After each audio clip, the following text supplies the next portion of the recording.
Hey there, it's Seb Frey here with another exciting episode of Seb Frey TV. So the other day on YouTube, I actually got a comment on one of my videos. I was just like shocked. Actually, I got several comments on this video, and one of the comments was, I'm trying to figure out why anyone would even pay a buyer's agent. Like, what value do they add?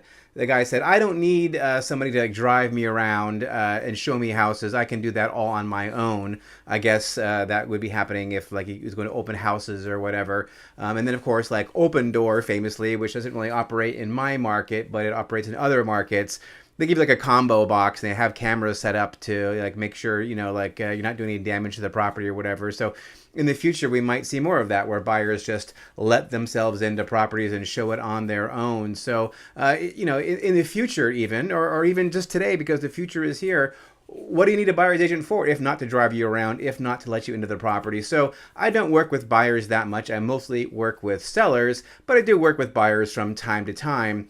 And I very rarely drive buyers around from property to property. It does happen occasionally, but in my market, there usually aren't very many properties to see. So I'll usually just meet a buyer at one property. We'll go in and check it out. But as a buyer's agent, when I do work as a buyer's agent, I feel that I have two main jobs that make me earn my keep. So number one is I help somebody avoid making a horrible, horrible mistake. So it could be that you are buying the wrong property for you, or that you are paying too much for that property. And that actually is number two. So number two is I help buyers get the very best possible price and terms for their property, and it might be considerably lower than list price. It could be considerably lower than they could get it all on their own. It really depends on a case by case basis. But I want to give you a story, an example of the kind of things a buyer agent can do for you. So I had a buyer who I met at an open house last year. And this year he emailed me and he said, "Hey, we met at the open house. You seem like you have it going on. There's this house that I'm interested in. What can you tell me about it?" So I ran up there. I checked out the property, and I noticed a few things. There was a discrepancy in the MLS listed square footage and the tax record square footage. And it turns out it was because there were some unpermitted improvements, which actually weren't even disclosed they had a disclosure package, although it wasn't a very complete package.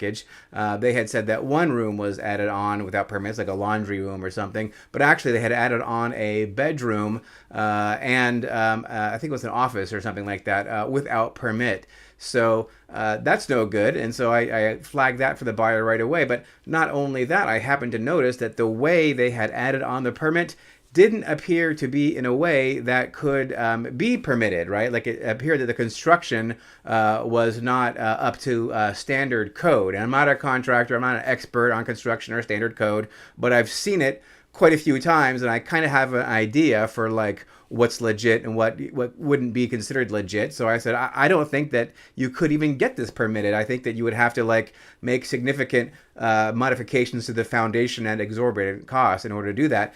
And then I went out and I said, and also it looks to me like this addition, it goes really close to the property line. And then I researched the setbacks and I found it was a 10-foot setback. And I still don't know exactly where the property line is, but I'm pretty sure that that addition was built into the setback. Now, if that person had been buying it on their own without the benefit of a realtor, would they have known to have done all this research? And maybe so, maybe not. Some buyers would, maybe your first time buyer would not. So I think that I have helped that buyer avoid making a very costly mistake. Or if he does decide he wants to take the property on with all the attendant risks, at least he'll be fully informed and be able to negotiate a much more favorable price for the property. So that's the kind of thing that a buyer's agent can do for you. Helps you not make a horrible mistake, and then get the very best price and terms for whatever property it is that you ultimately decide to buy. So just a quick example of what I think a buyer's agent can do for you. And also, if you're a seller, when the seller is listing a property, at least in California anyway, they'll specify the total compensation, and then they'll specify the cooperating broker compensation, right? So, the listing agent will get something, and then the buyer's agent will get something, and it's spelled out in the contract. And many sellers say, hey, why are we paying the buyer's agent? Why doesn't the buyer pay the buyer's agent? And the answer to that is because you, as a seller, you really want to make sure that the buyer's agent is incentivized to show your property in the first place, and very importantly, to keep the deal together, right? You want the buyer's agent working hard on the buyer's end to make sure they don't run off the reservation or, just go crazy. You wanted them to keep pushing forward, making sure they're honoring the terms of the contract, that they're negotiating in good faith, and that they get to the closing table. That is what you are paying the buyer's agent to do, to make sure that they are moving forward in the transaction like they're supposed to per the terms of the contract. Okay, so that is it for my talking about the buyer agent's commission and the value that the buyer's agent brings. Hey, if you have any comments, gee, I really love those comments I got on that one video. Please go ahead and comment it on YouTube or on Facebook or Twitter or Instagram or wherever it is that you happen to have seen this video. And of course, please share it with all your friends, neighbors, loved ones, and anyone who you know who's thinking about buying or selling real estate. All right, that is it for this episode of Seb Frey TV. Thank you so much for watching. I will have another episode up for you real soon.